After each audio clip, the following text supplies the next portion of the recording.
एक मंत्री का बेटा कॉलेज से गायब होता है और वो एक बास में चढ़ता है जो बास 25 साल पहले एक एक्सीडेंट में तबाह हो गई थी।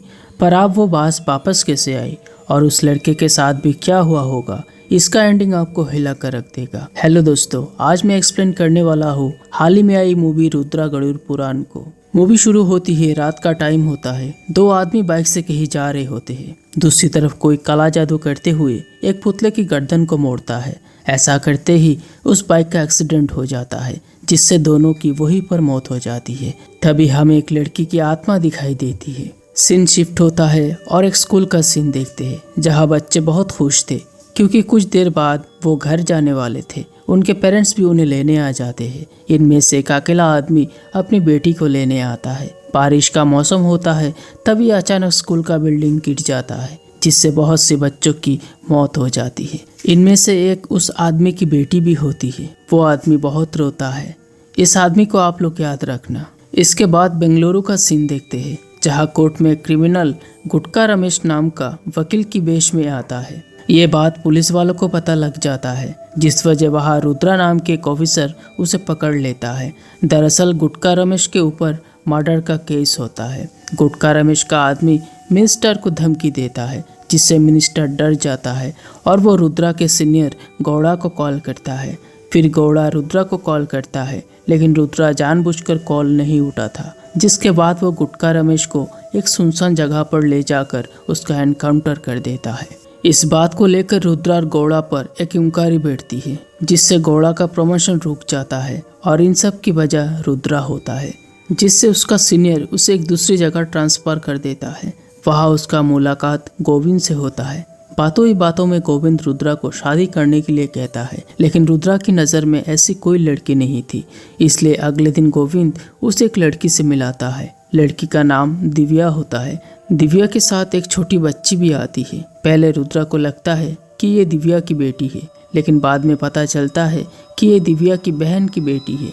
वही दिव्या वॉशरूम जाती है, तभी रुद्रा को एक कॉल आता है और वो उसे बिना बताए वहाँ से निकल जाता है। इसके बाद हम यहाँ के मिनिस्टर देवी शेट्टी को देखते हैं जो अपने बेटे मनु और पत्नी के साथ रहता है। दूसरी तरफ वही काला जादू करने वाले को देखते हैं जिसका चेहरे पर एक अजीब सा नकाब लगा होता है। उसी रात देवी के घर कोई पत्थर मारता है। जब वो उठकर देखते हैं तो उसे कागज मिलता है जिस पर कुछ लिखा होता है। वो उसे ज्यादा सीरियसली नहीं लेता। अगले दिन रुद्रा दिव्या से मिलता है। दोनों में अच्छी दोस्ती हो जाती है और एक दिन दोनों सगाई कर लेते हैं। इसके बाद रुद्रा अपने सीनियर कुलकर्णी से मिलता है। वो रुद्रा को एक केस देता है, लेकिन उसे वो केस अनऑफिशियली इन्वेस्टिगेट करना होगा। दरअसल मिनिस्टर देवी शेट्टी का बेटा मनु लापता होता है और वो नहीं चाहता कि पब्लिक को इस बारे में पता चले। इसके बाद रुद्रा देवी शेट्टी से मिलने जाता है। वो उसे मनु के कॉलेज के बारे में बताता है। कॉलेज जाकर पता चलता है कि वो उस दिन कॉलेज आया नहीं था। फिर रुद्रा को उसके दो दोस्तों के बारे में पता चलता है। वो उनसे पूछताछ करता है। तभी हमें पता चलता है कि मनु काव्या नाम की एक लड़की को पसंद करता था। काव्या एक दूसरे कॉलेज से थी। मनु उसे हर जगह फॉलो करता था। एक दिन साइको शंकर नाम का एक लड़का काव्या पर एसिड फेंकने की कोशिश करता है।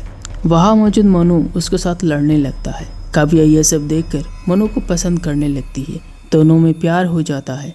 एक दिन उसके दोस्तों को आने में लेट होता है। वो देखते हैं कि मनु एक पास में चढ़कर चला जाता है। पास का नंबर 17 ने कावेरी एक्सप्रेस होता है और उसी दिन उन्होंने मनु को आखिरी बार देखा था। इनकी बातें सुनकर रुद्रा काव्या की पता करने उसके कॉलेज जाता है, लेकिन वहाँ काव्या नाम से कोई लड़की नहीं थी। दूसरी तरफ गोविंद उस बास का पता करने बीएमटीसी ऑफिस जाता है। उनसे पता चलता है कि इस नंबर और नाम का कोई भी बास बीएमटीसी में नहीं चलता। इसके बाद रुद्रा उस साइको शंकर का पता करने जाता है जिसने काव्या के ऊपर एसिड फेंकने की कोशिश किया था। वो एक लकड़ी फैक्ट्री में काम करता था। जब वो वहाँ पूछताछ करता है तो पता चलता है कि साइको शंकर 2 साल पहले ही मर चुका था। इस केस में रुद्रा को कोई लीड नहीं मिल रहा था। एक दिन रुद्रा से मिलने जोशी नाम का एक पत्रकार आता है। दरअसल वो रुद्रा के लिए काम करता है। वो उसे देवी शेट्टी के 2 आदमियों के बारे में बताता है, लेकिन मनु गायब होने के ठीक एक दिन पहले एक आदमी की एक्सीडेंट में मौत हो गई और ये वही आदमी होता है जिसे हमने मूवी के स्टार्टिंग में देखा था। इसके अलावा जोशी और एक आदमी का नाम लेता है, सुभाष माथुर, जिसने कुछ साल पहले इलेक्शन कैंपिंग के दौरान देवी शेट्टी पर चप्पल मारा था। रुद्रा को एक लीड मिलता है और वह तुरंत उससे मिलने जाता है। वहीं से हमें पता चलता है कि सुभाष माथुर एक सरकारी कर्मचारी था। तब देवी शेट्टी ने पैसों का बहुत बड़ा घोटाला किया था। जब ये बात सुभाष को पता चला तो उसने उसका विरोध किया। ये चीज़ देवी शेट्टी को पसंद नहीं आया और वो उसे झूठे रिश्वत की केस में नौकरी से निकाल दिया। सुभाष अपने गुस्से को शांत करने के लिए एक दिन देवी शेट्टी पर चप्पल मारा। रुद्रा जिस उम्मीद से गया था उसे वहाँ कुछ नहीं मिलता। तभी गोविंद का कॉल आता है। वो तुरंत बीएमटीसी ऑफिस जाता है। वहाँ से उसे पता चलता है कि 17A कावेरी एक्सप्रेस 25 साल पहले चला करती थी, पर यह अचानक बंद हो गया। लेकिन उस बास को लेकर एक अजीब कहानी आज भी सुनने को मिलती है। तभी वो लोग श्याम नाम के एक आदमी के बारे में बताते हैं जो इस बास के बारे में सब कुछ जानता था। इधर देवी शेट्टी के फ़ोन में एक वीडियो कॉल आता है। जब वो रिसीव करता है तो वो वही काला जादू करने वाला होता है। वो देवी शेट्टी से कुछ कहता है। तभी देवी शेट्टी को उस कागज़ की याद आता है जो उस रात उसके घर में मिला था।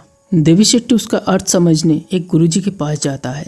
वो उसे पढ़कर बताते हैं कि ये गरुड़ पुराण का श्लोक है जिसमें लिखा है कि अगर कोई दूसरों की संपत्ति, पैसा ये सब छीनकर अपनी जिंदगी मजे से जीता है तो उसे जीते जी यह नरक की सजा दी जाएगी। अंत में एक लाइन होता है जिसका अर्थ गुरुजी समझ नहीं पाते। इधर रुद्रा श्याम के पास जाता है और उससे बात करता है। उनकी बातों से हमें पता चलता है कि बीएमटीसी पहले बीटीएस हुआ करती थी। श्याम वहाँ काम क्या करता था। बास की कमी होने के कारण ये लोग प्राइवेट बसेस रेंट पर चलाया करते थे। वही मुनिराजू नाम का एक आदमी अकाउंट सेक्शन में काम करता था। उसने उसके ही जैसे काम करने वाले रमेश, नागराज और हनुमान के साथ मिलकर बहुत बड़ा घोटाला किया। मुनिराजू की तरफ से वह एक बस चलता था, कावेरी एक्सप्रेस। इसको चलाने वाला वेंकटेश श्याम का अच्छा दोस्त था। एक दिन वेंकटेश को कॉलेज ट्रिप का काम आता है, लेकिन वो जाने से मना करता है क्योंकि बस में बहुत सी खराबी थी। ये लोग उसे ज़बरदस्ती उसी बस से भेज देते हैं। सभी स्टूडेंट बस में चढ़ते हैं। हैरान करने वाली बात यह है कि हम यहाँ काव्या को देखते हैं। रात का टाइम होता है। अचानक बस का ब्रेक फेल हो जाता है और बस जाके सीधा खाई में गिर जाता है, जिससे वेंकटेश के साथ साथ सारे स्टूडेंट मारे जाते हैं। बस इतना ही नहीं, वेंकटेश नशे में गाड़ी चला रहा था ये कहकर इंश्योरेंस क्लेम करता है।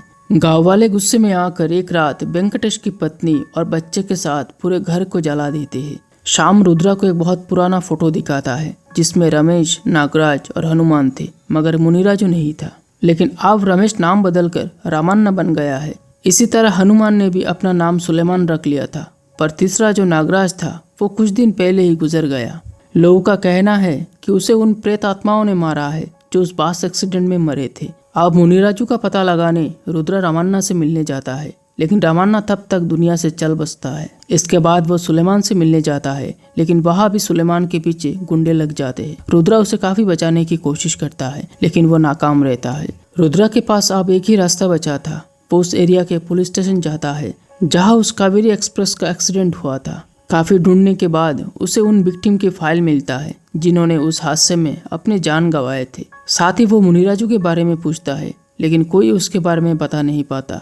रुद्रा देवी शेट्टी से भी मुनिराजू के बारे में पूछता है, लेकिन देवी शेट्टी भी इस बारे में कुछ कह नहीं पाता। दूसरी तरफ गौड़ा अप्पा से मिलता है। अप्पा अपोजिशन पार्टी का मिनिस्टर होता है। अप्पा से गौड़ा को पता चलता है कि देवी शेट्टी का बेटा गायब है और इसकी इन्वेस्टिगेट रुद्रा कर रहा है। गौड़ा आदि को बुलाता है जो पिछले 8 साल से साइबर सेल डिपार्टमेंट में काम कर रहा है। गौड़ा उसे देवी शेट्टी पर नजर रखने को कहता है।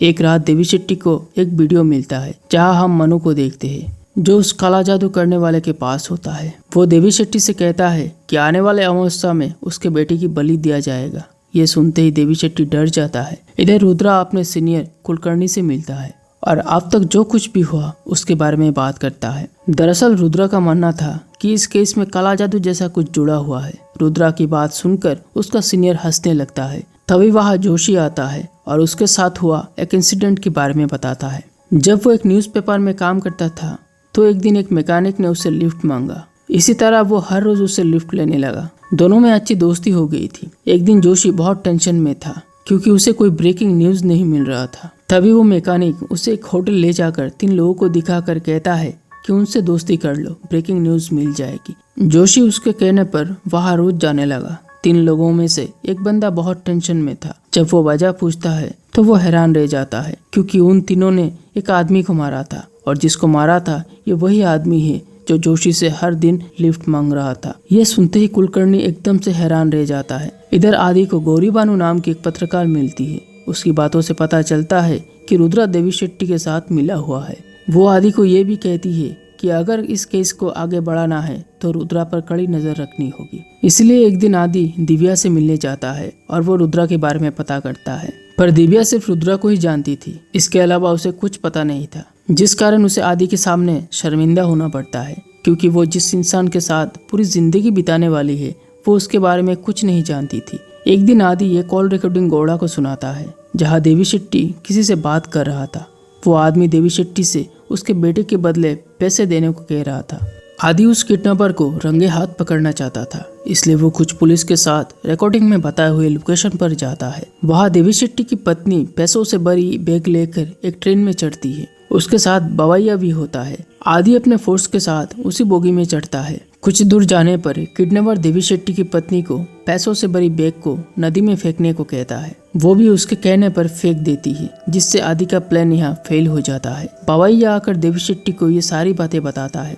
ये सुन देवी शेट्टी कुलकर्णी को कॉल करता है। उसे लगता है कि शायद कुलकर्णी ने पुलिस भेजी है, लेकिन उसे पता चलता है कि ये गौड़ा का काम है, जिस वजह वो गौड़ा को जाकर धमकी देता है। अब ये बात कमिश्नर को पता चल जाता है कि गौड़ा और कुलकर्णी उसे बिना बताए इस पर काम कर रहे हैं, जिससे अब वो ये काम ऑफिशियली करने का ऑर्डर देता है। एक दिन रुद्रा देवी शेट्टी के घर जाता है। उसकी पत्नी उसे वो कागज देती है जिसमें गरुड़ पुराण का श्लोक लिखा होता है। इसके बाद रुद्रा एक होटल आता है जहाँ पहले से दिव्या बैठी होती है। दिव्या उसे उसके फैमिली के बारे में पूछती है तो रुद्रा प्रॉमिस करता है कि अगले वीकेंड में वो उसके फैमिली से मिलवाने ले जाएगा। दरअसल दिव्या आदि की बातों से सोच में पड़ गई थी, लेकिन अब उसका कंफ्यूजन क्लियर हो जाता है। इसके बाद रुद्रा उन विक्टिम की फोटो ले जाकर गौड़ा को दिखाता है। पहले तो उसे कुछ समझ नहीं आता, फिर जब रुद्रा कहता है कि मनु जिस बास में चढ़ा था उस बास को एक्सीडेंट हुए 25 साल हो चुके हैं और मनु जिस लड़की से प्यार करता था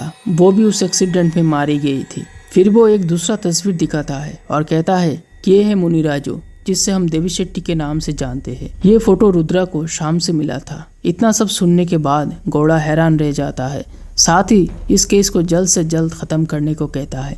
दूसरी तरफ देवी शेट्टी के घर एक कुरियर आता है। जब वो उसकी पत्नी उसे खोलती है तो उसके अंदर मनु के कपड़े होते हैं। ये देख उसकी पत्नी रोने लगती है। तभी बवैया के फोन में उस काला जादू करने वाले का कॉल आता है। वो देवी शेट्टी से बात करता है। दोनों की बातों से पता चलता है कि वो देवी शेट्टी को अकेले में बुलाया है। देवी शेट्टी अपने साथ बवैया का फोन लेकर जाता है। दूसरी तरफ रुद्रा को एक दूसरे पुलिस स्टेशन से कॉल आता है। वो तुरंत वहां पहुंचता है और हम वहां मनु को देखते हैं जो बेहोशी की हालत में होता है। रुद्रा उसे तुरंत उसके घर ले जाता है।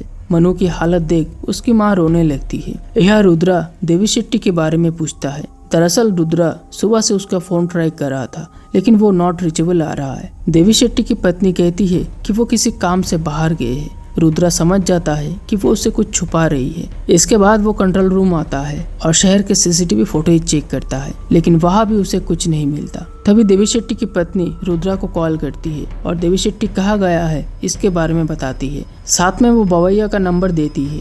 जब वो लोग उसे ट्रैक करते हैं तो उसी जगह दिखाता है जहाँ उस बास का एक्सीडेंट हुआ था। गौड़ा रुद्रा को उस जगह जाने का ऑर्डर देता है। वही आदि एक नंबर को ट्रैक करता है जिसका लोकेशन पिछले 8 घंटे से कंट्रोल रूम में दिखा रहा है। दूसरी तरफ देवी शेट्टी को देखते हैं जिसके सामने अचानक काव्या आ जाती है, जिससे उसका कार का एक्सीडेंट हो जाता है। दरअसल ये रुद्रा का सपना होता है। तभी वो नोटिस करता है कि उसके कार के पीछे की सीट में काव्या बैठी है। पीछे मुड़ के देखता है तो कोई नहीं था। तभी रुद्रा को एक कॉल आता है और उसे बताया जाता है कि देवी शेट्टी के कार का एक्सीडेंट हो गया है। रुद्रा उसी जगह पर पहुंचता है। वहाँ के पुलिस बताते हैं कि उन्हें देवी शेट्टी की बॉडी नहीं मिली। इनकी बातों से हमें पता चलता है कि किसी बड़े गाड़ी की टकराने से ऐसा हुआ है, लेकिन उस रूट से बड़ा गाड़ी चलना अलाउ नहीं था। पर एक चाय वाले कहता है कि उसने बच्चों से भरा एक टूरिस्ट बस को देखा था। वो लोग उसके दुकान पर भी आए थे, लेकिन उसे उस बस का नंबर याद नहीं था। इसलिए रुद्रा उस विक्टिम फाइल को दिखाता है, जिसे देखकर वो चाय वाले पहचान जाता है। रुद्रा समझ जाता है कि असल में यह क्या हुआ था। रुद्रा गौड़ा को इस बारे में जानकारी देता है। तो वो उसे तुरंत ऑफिस बुलाता है। उनकी बातों से हमें पता चलता है कि गौड़ा इस केस को अब बंद कर देना चाहता है, लेकिन रुद्रा ऐसा करना नहीं चाहता क्योंकि उन्हें अभी तक बॉडी नहीं मिली थी। आदि उस लेडी पत्रकार गौरी बानू से मिलता है और बताता है कि उसकी दी हुई इन्फॉर्मेशन बिल्कुल सही था, लेकिन कोई एविडेंस ना होने के कारण वो रुद्रा को पकड़ नहीं पा रहा था। शाम को एक प्रेस मीटिंग होता है जहां मीडिया देवी शेट्टी के बारे में पूछता है तो गौड़ा कहता है कि उसकी टीम उसे ढूंढने की कोशिश कर रहे हैं। ऊपर से वो इलाका जंगली जानवरों से घिरा है। पास ही बैठा रुद्रा आदि की तरफ देखकर मुस्कुराता है।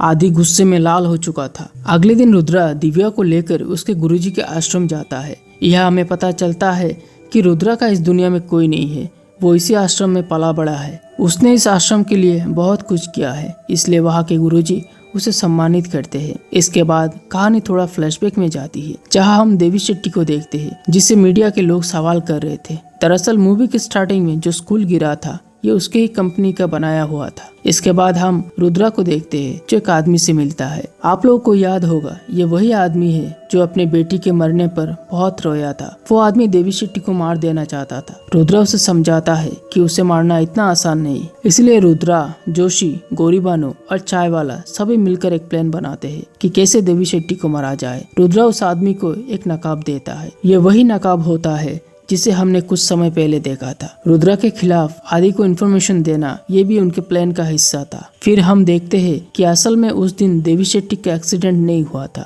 देवी शेट्टी उस दिन लोकेशन पर आया था जहां नकाब के अंदर कोई और नहीं बल्कि रुद्रा ही था। रुद्रा उसे बहुत मारता है। दरअसल उस बस एक्सीडेंट में मारा गया ड्राइवर वेंकटेश रुद्रा का पिता था। सबको लगता था कि वेंकटेश का परिवार जलकर मर गया, लेकिन नहीं, रुद्रा की मां ने किसी तरह उसे घर से निकाल दिया था, जिस वजह वो बच गया। इतना सुन देवी शेट्टी के होश उड़ जाते हैं। इसके बाद रुद्रा उसे सांप के जहर का इंजेक्शन देता है जिससे वो वहीं पर बेहोश हो जाता है। लास्ट में रुद्रा काव्या की आत्मा को देखता है जो बहुत ही खुश होती है। इसके कुछ साल बाद का सीन देखते हैं जहाँ रुद्रा और दिव्या शादी कर चुके थे। दोनों एक साथ खाना खा रहे थे। तभी गौड़ा का कॉल आता है और उसे जल्दी ऑफिस बुलाता है क्योंकि इसी तरह के और एक केस उनके हाथ लगा है। और इसी के साथ ये मूवी यहीं पर खत्म हो जाती है। आपको कैसी लगी मूवी की कहानी कमेंट करना।